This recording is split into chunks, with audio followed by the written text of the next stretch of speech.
আসসালামু আলাইকুম। এমএসটি ব্লগের পক্ষ থেকে আপনাদের সবাইকে জানাই আমার সালাম আদাব শুভেচ্ছা। দেশ বিদেশের ভাই বোন বন্ধুরা কেমন আছেন? আলহামদুলিল্লাহ তো ভালো আছেন। আমি আলহামদুলিল্লাহ ভালো আছি। আজকে ঝিঙ্গা ভাজি করবো মাছের ডিম দিয়ে, খুব মজাদার, খুব সুস্বাদু। আমার বড় বড় 3টা ঝিঙ্গা ছিল। এটা রান্না করলেও খুবই অল্প পরিমাণ হয়ে যায় এবং পানি উঠে।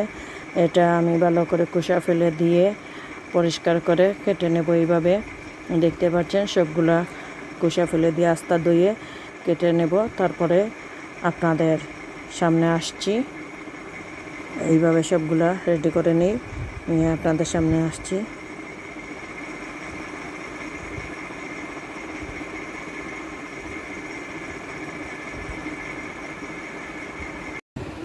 এই দেখেন আপনারা, এই ঝিঙ্গাগুলা মানিয়ে নিয়েছি, খোসাগুলা ফেলে দিয়ে, এরপরে আপনার ধুয়ে এটা কেটে নিয়েছি। তারপরেও পানি উঠবে, খুবই অল্প পরিমাণ হয়ে যাবে, আপনারা দেখতে পাবেন। এটা চুলার পাশে চলে যাই এখন। প্যান একটা বসিয়ে গরম হতে দিয়েছি। আমি সর্ষের তেল দিয়ে বাগার দিয়েছিলাম এই প্যানে, তাই প্যানটা দইনি। পরিমাণ মতন সর্ষের তেল দিলাম। আমি সর্ষের তেল দিয়ে রান্না করতেছি। পরিমাণ মতন দিয়ে দিলাম।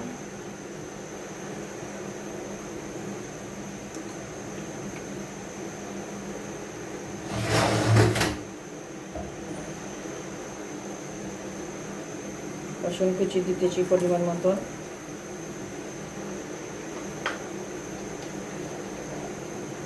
কাঁচামরিচ কুচি পরিমাণ মতন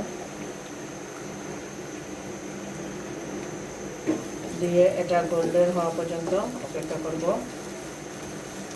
এরপরে কাঁচামরিচ দেব। পেঁয়াজটা ভেজে নিতেছি, দেখতে পাচ্ছি গোল্ডেন কালার হয়ে গিয়েছে। সর্ষের তেলের কারণে আপনার ফেনা উঠতেছে। গুঁড়া মরিচ দেব না, তাই হলুদ দিয়ে দিলাম। লবণ পরিমাণ মতন,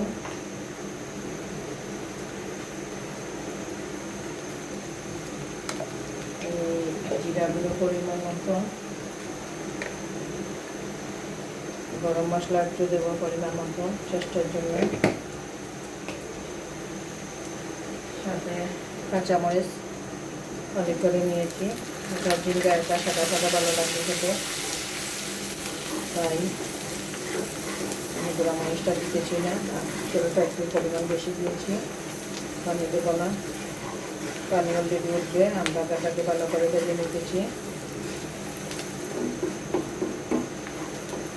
আগুনটা কমিয়ে দিয়ে মাছের ডিমটা ভেজে নেব। মাছের ডিম পরিমাণ মতন দিয়ে দিলাম। ঝিঙ্গা দিয়ে মাছের ডিম দিয়ে খেয়ে দেখতে পারেন, খুবই মজা হবে।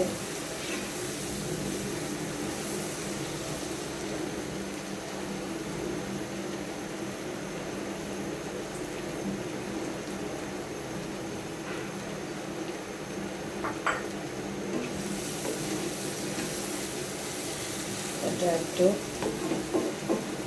ভেজে নেই ডিমগুলা। মশলাগুলো আগুন কম আছে। 5 মিনিট দিয়ে নিতেছি, 5টা মিনিট মাত্র। 5 মিনিট পরে আপনাদের মাঝে ফিরে আসলাম। ডিমটা অনেকটা পরিমাণ হয়ে গিয়েছে। ঝিঙ্গাগুলো দিয়ে দেবো।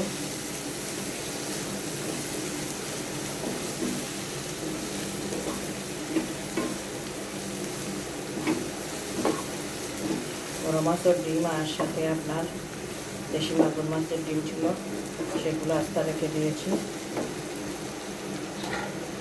আমি ঝিঙ্গা তরকারির মতন কেটে নিয়েছি, কারণ এটা গলে গিয়ে একবারে পরিমাণটা কম হয়ে যাবে।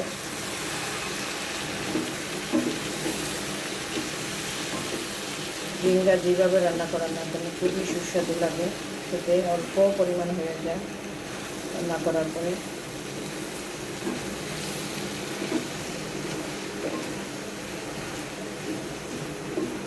দেখবেন পানির জন্য একবারে কমে যাবে। আমি এখন চুলার আগুনটা বাড়িয়ে দেব।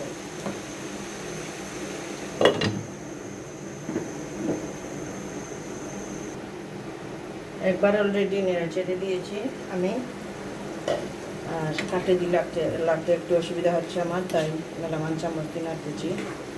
দেখেন পানি উঠেছে আর ডিম, খুবই মজার গ্রাম বের হচ্ছে কিন্তু। অলরেডি সিদ্ধ হয়ে গেছে, এটা রান্না করতে বেশি সময় লাগে না। আমি বলেছি আপনাদের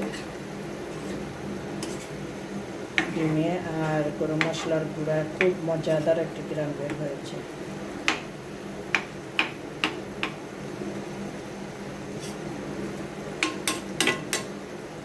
আরও 5-6 মিনিট এবার রান্না করে নেব।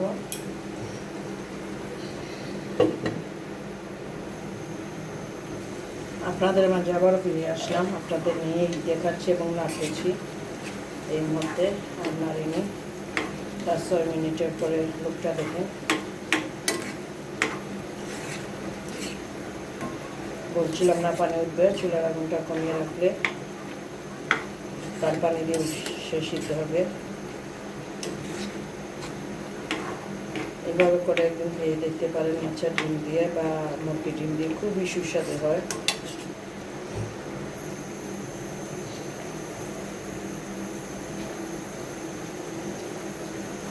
আমি কিছু পরিমাণ ধনে পাতা কুচি দিয়ে দিলাম।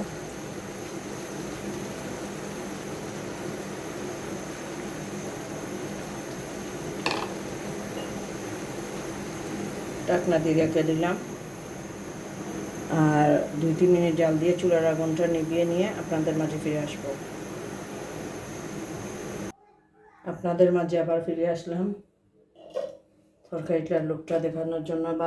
তরকারি না বাজি দেখেন কত সুন্দর হয়েছে, আর খুবই মজা, বিশ্বাস করবেন। গ্রান বের হয়েছে, যা বলে বোঝাতে পারবো না, খুবই মজার গ্রান বের হয়েছে।